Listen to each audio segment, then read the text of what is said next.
Hi guys, welcome back to my channel. I am Priyanshi and I am Hriday. So this video is going to be about my unit test results. So without wasting any time, let's start the video. So इस बार मेरा score पिछली बार से काफी better है, मतलब हाँ काफी improvement हुआ है, बट एक सब्जेक्ट को छोड़कर विच इज एसएसटी। भाई सब्जेक्ट में कितनी ही मेहनत कर लूँ, मैं इस सब्जेक्ट में अच्छा कर ही नहीं सकती। पता नहीं इससे मेरी क्या दुश्मनी, आई डोंट नो व्हाई। और हमेशा की तरह इस बार भी मेरे साथ वही हुआ जो होना था। मेरे एसएसटी का पेपर अच्छा नहीं गया था। क्यों नहीं गया था इसका रीजन मैं वीडियो के लास्ट में बताऊंगी, क्योंकि एक पूरी होल स्टोरी है। सो अपने दुख दर्द को साइड में रखते हुए हम सबसे पहले स्टार्ट करते हैं हिंदी से। हिंदी में है मेरे 24 आउट ऑफ 25। इसमें मेरा एक नंबर संस्कृत में कट गया था। उसके बाद बात करते हैं इंग्लिश की। इंग्लिश का पेपर मेरा काफी अच्छा गया था, तो इसमें आया मेरे 25 आउट ऑफ 25। जब मैं इंग्लिश का एग्जाम दे के आई तो मुझे लग रहा था कि मेरे 1-2 नंबर चले जाएंगे टेंस में, बट दोनों टेंस मेरे सही थे। हाँ, तो आते हैं वो सब्जेक्ट में जो सबको लगता है कि बहुत ज्यादा ईजी है, बट हमसे पूछो कि वो कितना ईजी और कितना डिफिकल्ट है। तो आर्ट में आया है मेरे 25 और 25। ये डिफिकल्ट इसलिए क्योंकि सबको लगता है इसमें पढ़ना नहीं पड़ता, बट जब हमारा हाफ ईयरली का एग्जाम हुआ था तो उसमें हमारे 20 मार्क्स के MCQs आए थे और उसी में मेरे नंबर कट गए थे। और पहले मुझे भी लगता था कि आर्ट्स में पढ़ना नहीं पड़ता, बट जब मैंने आर्ट्स का पेपर दिया और जब मैंने इसका सिलेबस देखा पढ़ाई वाला, तब मुझे लगता है इससे अच्छा तो मैं कंप्यूटर ही ले लेती।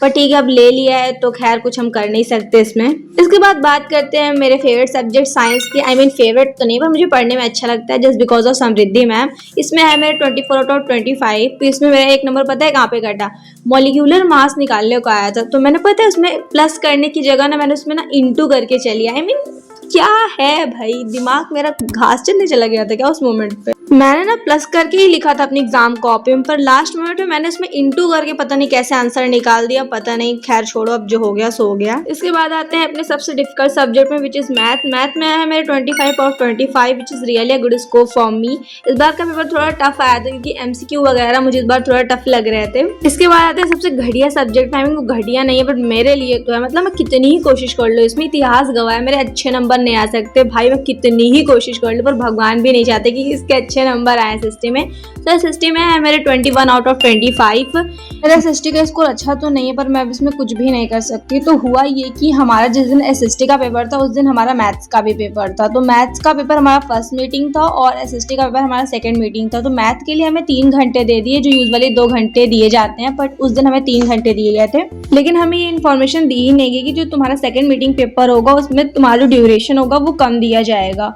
चलो कोई दिक्कत नहीं थी कि पेपर का ड्यूरेशन कम है, बट बात ये है कि हमें पेपर लेट दिया गया और हमें पहले से इन्फॉर्मेशन भी इस चीज़ की नहीं दी गई और लास्ट मोमेंट पे हमें कोई एक्स्ट्रा टाइम भी नहीं दिया गया। भाई मैं लास्ट में लिख रही थी और उधर से नीचे से इन्फॉर्म किया जा रहा है कि 5 मिनट में आप लोगों का पेपर सबमिट कर लिया जाएगा। मेरी हार्ट बीट एकदम तेज हो गई, बट मैं कुछ भी नहीं कर सकती थी और लास्ट का मेरा थोड़ा सा पेपर छूट गया, इसलिए वहाँ से मेरे 4 नंबर कट गए। मेरा फर्स्ट टाइम ऐसा हुआ कि मेरा पेपर छूट गया, वरना मेरा आज तक कोई सा भी पेपर नहीं छूटा। मुझे बस पहले से अगर ये इन्फॉर्म कर दिया गया होता कि तुम्हें ड्यूरेशन कम दिया जाएगा, मैं उसी हिसाब से अपनी स्पीड मेंटेन कर लेती। अब बात करते हैं मेरे 30 डेज स्टडी चैलेंज की, जो मैं स्टार्टिंग में इतना ज़्यादा मोटिवेट थी just because of new year.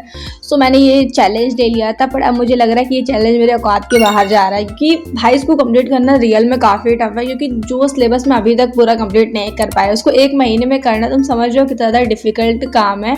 ऊपर से मुझे समझ में नहीं आ रहा कि मैं अपने बैकलॉग्स कंप्लीट करूँ, कि अपने स्कूल में जो यूनिट टेस्ट 4 आ रहा है उसके लिए प्रिपेयर करूँ, कि अपनी नोट्स कंप्लीट करूँ और वीडियोस एडिट करना। भाई मुझे काफ़ी टाइम लग जाता है। ऊपर से मेरी स्कूल की छुट्टी इतनी लेट होती है भाई, 3 बजे के बाद तो मेरे स्कूल की छुट्टी होती है, 4 बजे के बाद मैं कहीं घर आती हूँ और ऊपर से मैं इतनी थकी हुई होती हूँ और सुबह जल्दी स्कूल जाना होता है क्योंकि भाई मुझे बस से जाना है, स्कूल दूर है मेरा, तो मुझे काफ़ी ज़्यादा टाइम मेरा इन्हीं चीज़ों में चला जाता है।